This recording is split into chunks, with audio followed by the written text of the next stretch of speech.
The global energy transition is powered by critical minerals: lithium, cobalt, manganese, nickel, and copper, all of which the International Seabed Authority says are plentiful across the floor of the Pacific Ocean, formed into rocks more than 4,000 meters under the sea.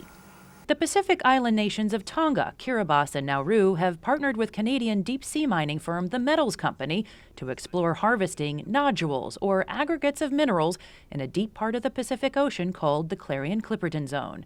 Gerard Barron is CEO of The Metals Company. Our collector methodology is to put a robot on the seafloor, which crawls along the ocean floor and fires a jet of water at the nodule.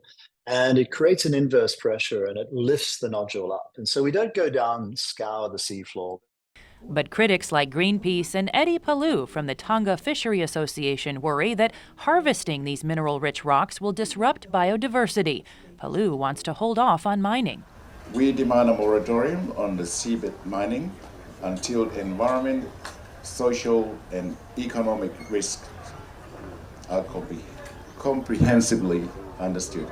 We know only very little of the deep sea, and the race for the final frontier could cause irreversible damages to the people and communities of our Pacific. Some scientists have noted that with little oxygen and no light, life in the Clarion-Clipperton Zone is mostly limited to bacteria and small invertebrates, though the extent of the biodiversity is still unknown. Barron of the Metals Company contends that climate change is a bigger threat to biodiversity than mining. The oceans are impacted by every single thing we do today, especially global warming. So we need to address the main driver for climate change and reduce emissions.